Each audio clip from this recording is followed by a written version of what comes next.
Darren, thank you very much. We got playoff League of Legends right now. Yeah. We got Kimchi Boys versus Wade Slammers. We got semifinals. Bans are about to come through. How you doing, Johnny? Pretty darn good. I have one thing to say though.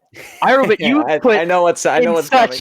hype introductions for the rest of your boys in the analyst desk, and they were just like, we're just gonna throw it off to our guys over there. They're gonna do the play-by-play and the color. Go have fun. So I'm just calling you out, Irovit. I want a hype introduction next time.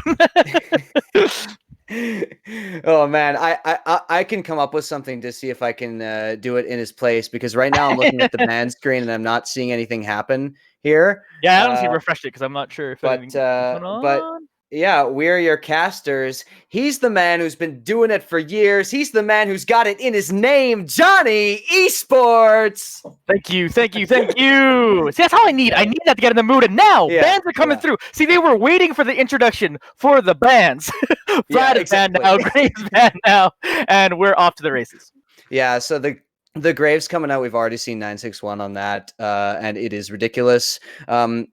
The Zach ban coming through against Eat Dog, not interested in playing against that one. So, and then Darius is coming through. Ben's thick and fast here. We did see the set as well, which is targeted towards Cozy Shroud. I'm surprised. I'm not as surprised as if Wade Slammers were on blue side though, because the guys were talking about Ornn, Scion, these things, Malphite.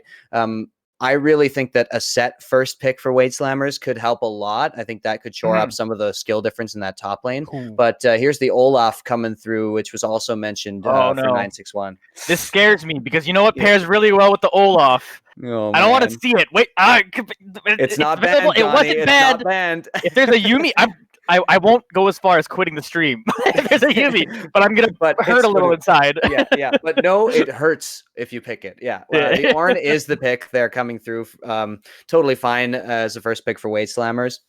And Aphelios as well is the bot laner. So yeah, Aphelios, if anybody was watching the LEC today, you saw Inax with an insane play. Death Stance is going to be coming through for sure. They lost because they were really behind. They still didn't win the game, but wow, that was unbelievable. Just like look up Inax 1v4 on Reddit or something on the League of Legends, and you'll see some crazy business. Season 10 champion, by the way. But Johnny, look at the. Oh no, Ezreal! Oh no, don't do it! Don't do this to me, Kimchi Boys. No.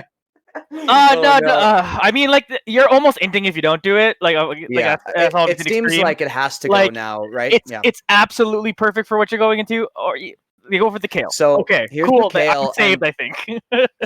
Can you imagine? So already we're talking about Kayle with Olaf and Ezreal, who can do some things that Yumi can do in terms of empowering you when you run in, and the Yumi is still available. I'm really hoping to see the ban, because if Yumi comes in with Kayle and Ezreal, Olaf, I would like. I would cry. Just open mid, man. Yeah. I will absolutely cry if Yumi isn't one of the bans here. Braum being another pick over there by the Wade Slammers, just a solid pairing. Braum's good times. They do ban out the Nautilus so far. They don't want to see that, but please, I mean, Yumi's or maybe it gets through. You know what? Maybe I am just being a pessimist, and maybe it just gets through, and these teams want to play it because they're cool. Maybe that's what ends up happening. Yeah, maybe Kimchi Boys are too cool for Yumi. I can definitely see that. I've thought of Kimchi Boys as a pretty cool team, and they're about to get the opportunity to prove it to us right here by not picking Yumi. LeBlanc, some respect being paid out to Yunbee there. Mind you, his Rise still available, which we've seen him do some mad work now in this league. So him on the blue side, I fully expect him to pick that. He could do that blind to anybody in almost North America. So I totally agree. Yeah, and so the Kayle has come in. I think Kayle does pretty well into Rise, actually. So it's much more likely to go top in terms of where what we normally see, but it could go into mid. But there's the Azir, which also matches up nicely into Rise. So they are, what Late Slammers are saying here is we are ready for the Yunbee Rise. Now, how much you believe them is up to you, but I like the confidence from Wade Slammers. Yeah, it is them trying to match that scaling they're seeing in the other team. But right now, like they're building the Exodia of scaling right now, and that All-Star pick means we probably don't get a Yumi, so I'm happy no matter what happens in this game now at this point. So Alistar, just provides a good amount of just burst damage coming out of the bot lane. He actually doesn't end up going with the rise down there, ends up picking up the Corki, which, you're watching pro play, you're more used to seeing that. The Corki versus Ezreal is classic in the sense that this lane will do nothing during the laning phase, but both of them will scale super, super, super well, and then Ekko being the final pick for Weight Slammers. Yeah, Ekko going to be in the jungle there. And even without a Yumi, this Kimchi Boys matchup, Johnny, just looks miserable to play against. There's that Corki with Kayle is just so ridiculous in late game team fights. And, I think that the team fight potential for Weight Slammers is also there with the, with the Braum Ornn situation. I like that they picked up the Braum with the Ornn to deny that counter pick for Kimchi Boys of the Braum. And then they've got the Azir in there with the Shurima Shuffle for some team fight presence. So I like the Weight Slammers team composition, but with Kimchi Boys' explosiveness, with their aggressiveness, with their skill, it just seems like they've set themselves up so well here in this draft. Yeah, exactly. Like, what I kind of like about both the team comps actually is that they both kind of have like their clear things they want to do, and I talk about that a lot, is that sometimes you just kind of like pick comfort, and then it ends up being with this messy team comp where you don't really know your win condition. Both teams have their win condition, and that's winning through a big fight, maybe a big Azir ultimate comes through, or a big Ekko ult, or you just have like the straight up Kimchi Boys running at you and just beating you down and getting at you. So like these teams have good win conditions, and now it's up to see what they do in the Rift. Absolutely. Going to be very exciting to watch. Before we go to a quick break, I just want to call out to everybody to scroll down from your Twitch page if you're on browser and take a look at the panel below with the heading Black Lives Matter. We have a lot of resources there that you can check out for this civil rights movement that's happening in the world right now. Not only that, I want to specifically shout out at Peg City Lovely on Instagram. She has posted story highlights with a huge amount of Black-owned businesses in Winnipeg that you can support, and those places need your support now more than ever. So please go check that out. Thanks, everybody. We're going to take a quick break, and we'll be back with Game 1 of Kimchi Boys versus Weight Slammers. All right, everyone, welcome to the Manitoba Esports League semi-final here in Season 1. It's Kimchi Boys on the blue side, Weight Slammers on the red side. I'll introduce the Kimchi Boys. In the top lane, we have Cozy Shroud. In the jungle, we have 961216. At the mid lane, we have the boy Yunbee. And the bot lane, we have I Am Owner with JUSTXNTIME. And the underdogs tonight are Weight Slammers. In the top lane, we got the thesummonerdude. In the jungle, we have the substitute Eat Dog. In mid lane, STEVENSOLOKILL. Bot lane, Lazy, and the support Justyn45. We're gonna have to do some specification on which Justyn we're talking about, because not only are there two Justyns, they're playing the same position. Yeah, exactly. So I can't even say like Justyn support. Nope. Exactly. Yeah. JUSTXNTIME, Justyn45. No, and normally when we talk about Justyn, we actually just like leave out 45. We usually at least I have been. I've definitely been guilty of that. I just say Justyn, but we can't this game. JUSTXNTIME, at least I have been saying JUSTXNTIME because that's a fun one to say. So yeah, sure. That won't be too much of adjustment. Oh, hopefully anyway. So we'll be all right. Line of scrimmage for both teams so far. Sorry, yeah. I missed the pun. You got there. I should have been on that. Stefano is cringing as hard as possible. Stefano is taking mental damage in the backstage Discord right now. Yeah, well, it was pun unintended. That's what I'm here for. It was pun unintended, but exactly. Just like that lady in Fire Emblem, you should intend your puns, you coward. All right, we're moving into here. Nothing's really happened. No invades or anything like that. Just kind of standard starts. Both people on the bottom sides of their map starting their jungle camp, and we'll see where they go. Yeah, I'll mention that the Summoner Dude has taken Unsealed Spellbook on Ornn, which, while not unheard of, is not always the case. And also you see already, and this is also something I haven't always seen, is that he started with just the Rejuvenation Potion there. Here's a pause coming in, as it looks like there was a DC coming in there, so we'll just have to continue talking about the builds as we're waiting for that to come back. That's just lazy, having to work something out. But I just wanted to, the Summoner Dude looking for an early buy of something a little more substantial than one of the starter items, and just going for that refillable potion there. Looks like Lazy has come back. Good to see that got worked out very quickly. And we're just pausing to, Yeah, exactly. We're gonna definitely track what he's kind of going on there, going with those two potions there, and just looking to basically continue to sustain there. So it is the shield, the Doran's shield. So he just wanted to get more potions, basically, more sustain. Ornn, yeah, I kind of like forget Ornn is basically a Dota champion. He could buy stuff, not at the base. And it's like, oh right, that's the thing. He's got the mule. For a split moment, that threw me off, and I was like, wait, what? I swear we all saw him, but I get it. Yep. Did he forget an item again? Yeah, I know. But yeah, moving on to here, I actually don't expect a lot of early action from either of these teams looking to kind of scale up into those big team fights kind of into the mid and late game. We have that classic Corki Azir mid lane, which you see a lot in pro play. It's pretty much a handshake. We're just going to CS and move on because Corki can't fight the Azir, and Azir has no reason to jump directly at Yunbee because Corki could just W away. So it's just like, it's definitely like a handshake. We're just going to CS. And then you're kind of seeing that a little bit in the bot lane too, whereas Ezreal is just kind of safe. It's going to poke a little bit here and there when the opportunity presents itself. And it's just going to start to shoot things. Your supports are really just there in case to disengage from it, engage from a gank. So it's really up to the junglers to see where action happens. Yeah, on the Rift right now, we have some of the most item-dependent champions in the game. Azir and Corki in particular, but Ezreal and Aphelios exactly fit into that as well. The only ones that don't particularly fit into that are things along the line of Olaf and Ornn. So that is kind of the action, the area where I might expect action. But here's Yunbee already getting ganked. Yeah, getting ganked, but again, safety coming out of the Corki pick just kind of W's away. Does take a bunch of damage, but does have corrupted potions, so could potentially heal it up. Could also just kind of back here because it's a decent back window, which you're seeing. Yunbee, no, Yunbee is choosing to stick around. He's gonna stick around. Yunbee always so good at controlling those waves. We've already seen because he does play those late game champions, and so that's exactly what you've got to get good at with those champions, is being able to get advantages in lane in other ways besides doing that damage, as you say. Yeah, so he's going to continue to do that and is going to be able to survive kind of a lot of pressure. Usually that's what Yunbee does best, just kind of like exists for the game. You've seen time and time again throughout this league that some laners like, hey, I could keep up with this guy. Like, this is happening through the lane phase. All of a sudden, he hits a power spike and he takes off to the races. Yeah, you know what I'm really interested in? I'm just looking at item builds here, and I'm seeing a dagger on 961 there on Olaf, which is an interesting buy. I'm not exactly sure what that's headed towards.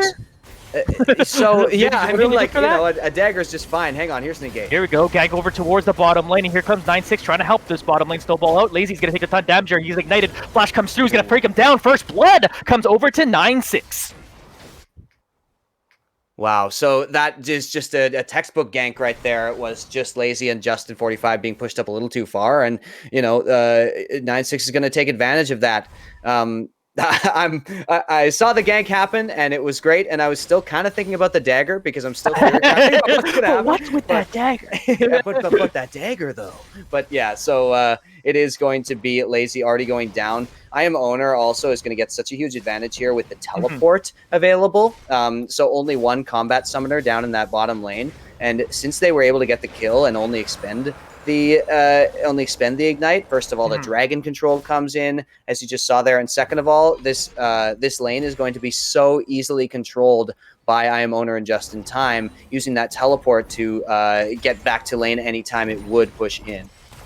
Yeah, you're seeing just some mastery 9-6 over in the jungle right now. Obviously, that gank helps, but it just got a free dragon kind of right after that, which is really kind of the big bonus.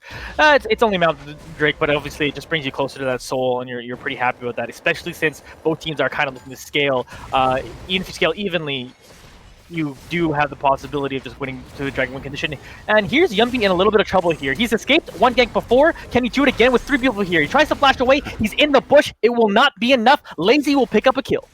Yeah, we've seen this before. Yunbee sometimes does get focused there, and this is a triple 3-man gank there into the mid lane. Yunbee expending his flash and still dying, so that's very, very valuable for Weight Slammers. We'll see what STEVENSOLOKILL can do off that. Like we said, Azir, not the type of champion to pop off in the very early game, so it isn't going to give them a crazy advantage in early game team fights, but that Azir being ahead of the Corki is going to be very, very good for him in lane in particular. Yeah, they're just basically kind of going ham here, and you're pretty happy about that for sure if you're Weight Slammers. So again, they are our big underdogs here, and we don't want to sell this short. They make it to the semifinals of this league. It's just a league full of challenger and masters players, and they're over here going, hey, we're in the top 4, baby, and we're here to compete. They're not just here to lie down, showing that play right there, going right into Yunbee, their best player, to pick up a kill and even up the kill board. Yeah, absolutely. Speaking of their best player, the second best player, Cozy Shroud, now doing a lot of damage here over to the Ornn, and that Kayle having already gotten the advantage is a very scary situation for Weight Slammers because that Kayle scales almost infinitely into the late game. And in case you don't know, when hit 6 on that champion, Kayle is finally actually a champion and more than a minion at this point. Still like barely a champion, but like at least exists now and can start CSing and has a bit of that CS lead, which is like kind of what you expect. I do expect jungle intention paid over toward the top lane. We haven't seen any of that yet. In fact, Eatdog hasn't really gone anywhere yet. Choosing except that farm, mid lane gank, Yeah, exactly. And I talked before about the Ornn, how that, you know, if Kayle isn't a champion until 6, Ornn is a champion at level 1. This is a very, very strong champion at every single part of the game. And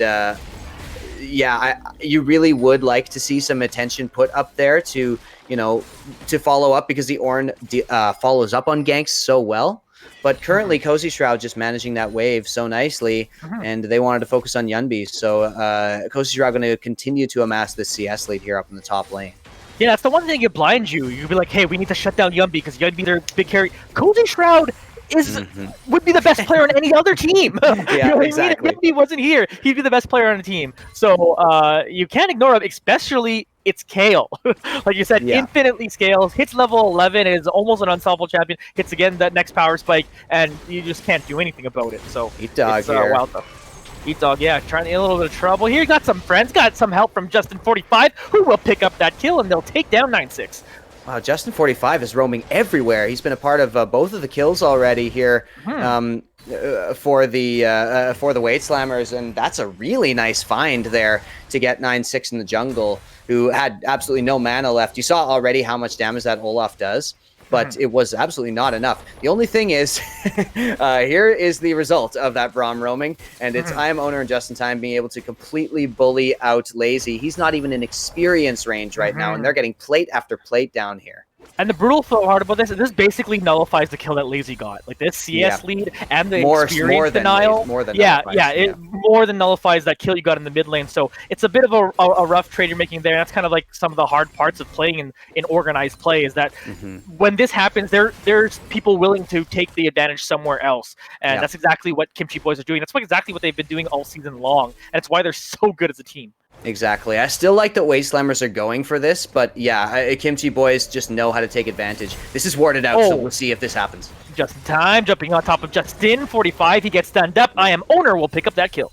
Yeah, what a nicely placed ward there. Since they had control of that entire bot side way past the turret, it was JUSTXNTIME who was able to go in and get that ward down into the tri-bush, which is absolutely not expected here by Weight Slammers. And so the recall in there, while it feels safe, not against Kimchi boys. That's kind of the scary thing. They're all over the map. They are ready to punish you for any little mistake like that. It might not seem like a mistake. You're backing on your half of the map, but you just got to be careful when you're around here. Yunbee, meanwhile, a little bit jumped on, but does have that package to run away for safety. There's a bunch of boys over here dealing with the Yunbee now, so Yunbee's going to have to W away. They're all here. 4 members of the Weight Slammers are right here, ready to fight for this dragon. They will not be able to contest it, however, as that will be secured by the Kimchi boys. That dagger on Olaf is just taking these dragons down so fast, I can't get over it. the value dagger. I don't know what it's building into, but I really enjoy what 961 is doing here. Just complete objective focus. And the Rift Herald, as I say that, is going to be spawned down in the bot lane to take out that turret. Man, I just love Yunbee. Yeah, I love watching Yunbee play. He is just, like, did you see when he saw 4 members of Weight Slammers encroaching onto the bush he was in, and then he turned around and started shooting at them after he had used his package? Like, this guy is just so confident, and Weight Slammers not even punishing him at all for doing that. Yeah, and the crazy part that was kind of happening in this game, usually like when one team's getting the dragons, the other team's at least getting the Rift Heralds. Kimchi boys got them both, and now they're kind of snowballing the thing. You saw Weight Slammers make plays to get a couple kills. Those are great. Wonderful. You're down 3,000 gold. You lost every objective so far in 12 minutes in this game. Yeah. Eatdog is doing a nice job counter jungling. We've already seen him catch out 961 once, and there's definitely the potential there to do it again as the wolves get stolen away. And that's why he's even staying close to CS here. But here's the gank coming in? Here comes Eatdog, finally trying to deal with Koji Shroud in the top lane. He will get him stunned up and do some damage, but Koji Shroud now is turning this around. Here comes a teleport coming up into over here. I believe it will be the Summoner Dude jumping on top of there. I'm going to use the ultimate on themselves is Koji Shroud trying to survive through this, but Summoner Dude is looking to continue to engage, tries to flash out of there. I Am Owner has joined this fight as well, is going to use a melee range ultimate. It worked and gets the kill there. Meanwhile, Yunbee is picking up a side kill over on the other side, and boom, that's an easy 2-0. And Kimchi boys, they're all there. They've all arrived to the fight. Cozy Shroud in particular had a lovely flash there. That is just beautiful mechanical play, flashing out of the way of the Ornn ultimate at the last second there, and then being able to get so much damage back down. Cozy Shroud just putting on a masterclass right now on this Kayle. And, you know, having such a huge lane lead after, you know, jungle pressure and being against an Ornn on the Kayle, this guy is nuts. Yeah, and this is one of those things, like, what do we do? That, like, again, you made those nice plays that got you some kills, but you're just, like, seeing all this stuff bleed over on the map, and they're like, hey, we're going to go for the gank on a Kayle. Kayle should be easy to gank, has no escape abilities, uses all of their utility, uses the ultimate on themselves, buys enough time for the team to come in here and pick up 2 kills for themselves. That's got to be frustrating if you're the Waitslammers. I'm pitying our analysts a little bit because it's like the one of the questions you always ask is, what is Waitslammers supposed to do here to improve? And the thing is, Waitslammers is doing the right things. It's just that they aren't able to outplay Kimchi Boys. Kimchi Boys does the right things, but they just do it better. So what are you supposed to, you know, take from this as Waitslammers? Just like, well, I don't know. I mean, I guess, you know, get to Challenger. Here's Yunbee going with the fight. Yunbee now going for the 1v1 on thesummonerdude. They're fighting through the rocks. Yunbee now taking a bunch of free damage. Their flash is coming through. They're both trying to get away. He does get the kill, but it is just going to be traded as Line 6 comes there to help out, so it's a 1-for-1 in the long run. Yeah, thesummonerdude played that well. You can see Yunbee really, really strong with the dash over the wall, but it's still Azir who's ahead here in this matchup. Nashor's Tooth completed now, but here's a catch. Just in time, trying to tank as much as he can. I Am Owner is there, laying down as much damage as possible. The Aphelios is over on the other side. Use the stopwatch to live for a little bit longer. We'll eventually go down to Eatdog. 9-6 now has joined this fight. We're seeing Eatdog using that Kodo break to get back onto the other side, getting them stunned up. They're turning around this fight. 9-6 is real low. He's barely alive. He might go down. Will he magically live? What is that? How do you live through that? I Am Owner is going ham. Jumps on top of Lazy, but he will go down in the end to the Season 10 champion, Aphelios. Oh, I Am Owner is just had blood in his eyes there. He's like, all right, what an outplay. Everyone survived. I'm going back in. But it was not to be. That was a little bit of a bridge too far there for I Am Owner. A nice catch there by Waitslammers. And like I said, they're doing the right things. They're making those catches. And this time, it really did pay off for them, even though Kimchi Boys fought back valiantly, and 961 did very, very well to survive that fight. But still, that's a good fight there for Waitslammers, and they might be able to take some dragon control away from it. Although it doesn't look like it. JUSTXNTIME is back now and is able to clear out that vision. So Waitslammers have made some nice plays, but it is still Kimchi Boys who are taking advantages on the map, getting that map control and that objective focus. And, you know, it's just going to be so difficult. I think that's a misclick on the ult. Yeah, maybe. Last couple of caster minions definitely didn't know what hit him. Yeah. Get those minions in particular. They made fun of me is what basically what happened with Summer Dude. Yeah, so the thing is, too, here, this is like a little bit of an easy game for us in terms of our job. Is like they're both scaling comps, so you just kind of look over at the gold number and you can see who's winning. Like League is usually not that simple, but because of like just the nature of the comps they're both playing, it's really just in favor of the team that has more gold. Like you just have numbers on your side, and it doesn't help that they have to have a lot of skill on their side too. So yeah, a lot of damage being put down there over on Eatdog, making sure he's not going to be able to test this dragon. So they put themselves on soul point fairly easy into this one. Superior macro play. Yeah, definitely. And, you know, credit to Waitslammers. They're not that far behind, even against, you know, this immensely skilled lineup here. But those dragons are representing a little bit more than the gold shows, because once this Cloud Drake comes down, we've already seen Olaf with Cloud Drake in this league before, and it is just a ridiculous thing to behold. It is so scary as that Aphelios, which is going to be responsible for a lot of your damage. However, Waitslammers' damage is spread out among a lot of members of their team who have all managed to get kills, all have managed to get some gold. And so, you know, if we get to the point where those ornaments are coming in, those team fights are going to be pretty. Eat Dog not interested in that fight. Corki just too safe. Yeah, Corki very, very difficult to kill, and the fact that they've already taken Yunbee down twice is impressive. But yeah, those ornaments definitely could turn the tides in some of those stat checks later on. Yeah, like as much as we've been talking about how they clearly have a lead over here right now as the Kimchi boys, there is an avenue for Waitslammers here. Like Aphelios is just kind of a busted champion. So you kind of have that on your side. Like legitimately you can 1v9 into this game. So we're going to have to watch and see whether they're going to pull it off. But Yunbee will want to try to shut that down. He's got himself into a little bit of trouble here. Eatdog is on top of them and you already used the W. He's going to get stunned up and be taken down by Eatdog. So a bit of a misstep by Yunbee really does give Waitslammers an avenue into this game. Yeah, this is easily the worst performance of the season by Yunbee. And, you know, him being, you know, decently even in CS after that lane and having taken down his turret just shows you how good of a player Yunbee is. But, yeah, Yunbee has gotten out of position a couple of times in this game. And good on Waitslammers for being able to take advantage of that exactly there. That was just a bit of an overextension into some vision that he didn't know Waitslammers had. So Eat Dog really doing well to punish this. Yeah, it seems like just a little bit of disrespect, I would think, coming out of there. I know even I get that, and like sometimes when I'm playing like a lower elo game, it's just like you're just disrespect the ability. Oh yeah, they can do that. Of course they can do that. Even though like he's top 16 challenger in North America, it doesn't mean you can walk into a jungle without any wards and assume everything's going to be okay. So it's a bit of a weird mistake. We've not seen Yunbee do that at all. Maybe a little bit of nerves being in a semi-final game. I'm not really sure if that's potentially what's affecting him there, but just a bit of an awkward play. We do expect much better out of him there, so that's why we're also weirded out.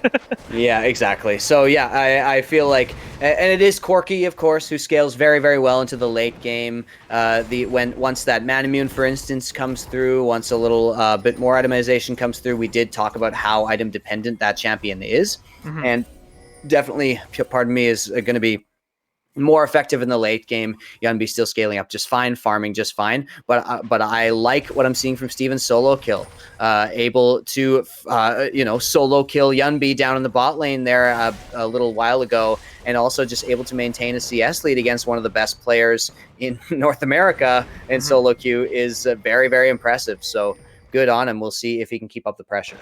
Yeah, and that's kind of like what's nice about playing a champion like Azir. If you like actually have the skill level to make the plays when you need to on that one too, it's just like it's easy to kind of match up to another scaling champion with it. Again, that's why we see it in pro play, because it's just such a quote unquote, it's not an easy champion, but it's just like the laning phase is relatively easy because it's safe and you can make big plays if you get a gank. It's just like it's just a good champion, and yeah, you see that round, and we're seeing thesummonerdude put in the work on this champion to really be matching Yunbee in kind of most ways. But that being said, they are just kind of losing towers left and right here, because again, I do really feel like the macro play right now is coming through Kimchi boys.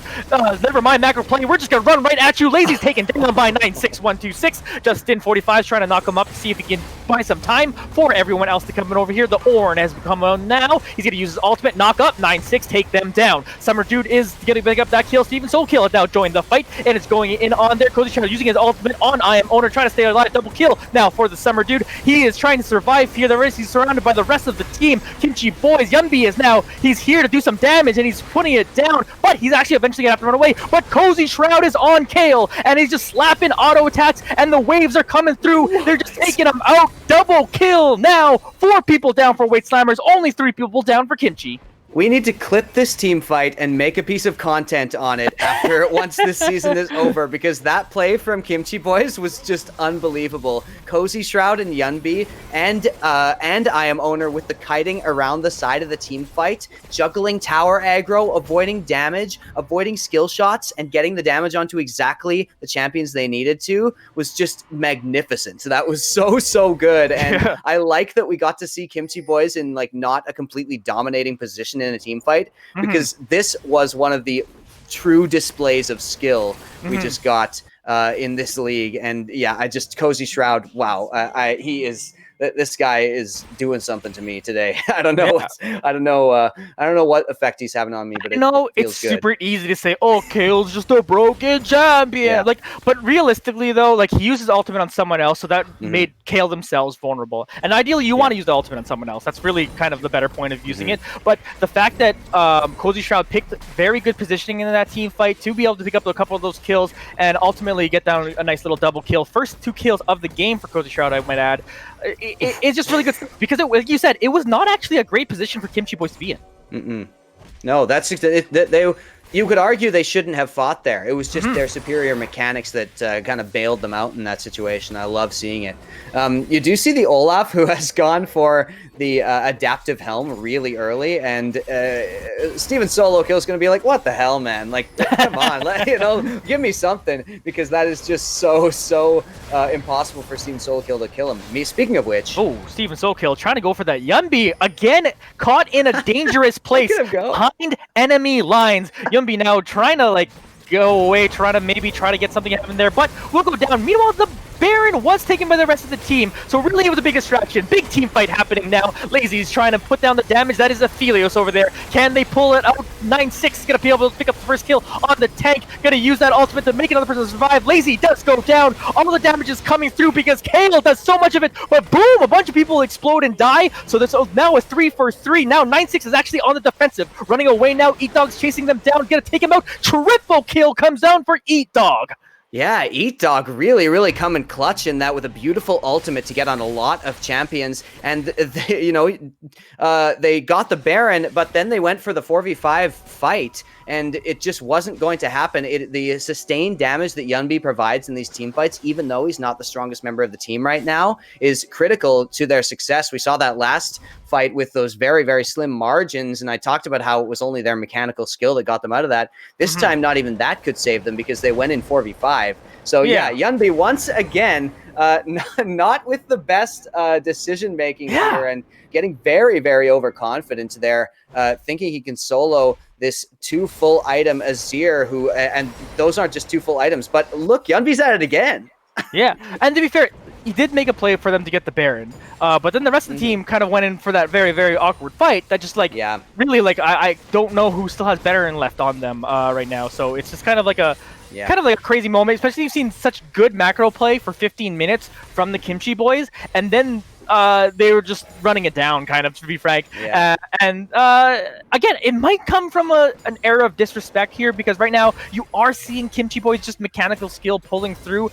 And if they were a worse team, they were just ace the other way. But because they're good enough, it just ended up being 4 kills on each side, which is kind of a crazy thing. So that's how you know how bad of a play they were actually making, that their superior mechanics only brought it to, like, an even state. So yeah, that's a really good analysis of that. It's like that team fight showed how poor of a decision it was to even go for it. Cozy Shroud didn't see him. What? Okay, SummonerDude, that is the stealthiest Ornn I have ever seen in my life. Wow. Okay, so now he's a mage, tank, assassin. Apparently has a stealth. Stealth component. Yeah. We now have River Ornn in the game, as well as all the other positions he can play. SummonerDude with a fun little interaction there. Cozy Shroud. There's the possibility that Cozy Shroud saw him and was just like, I couldn't care less about what's happening. Exactly. He might have been like, hey, we're like inting a little bit, even though like that might have been a play that Cozy Shroud normally would go for and just go for the fight, but there's like, let's calm down a bit, because we can just win this game if we just relax. They're still ahead by a whole bunch. They have Dragon Soul and all that jazz. Like, so maybe there's like, hey, I don't have my team really around me. Let's just actually relax for a second, even though maybe that's a play Cozy Shroud normally just goes for.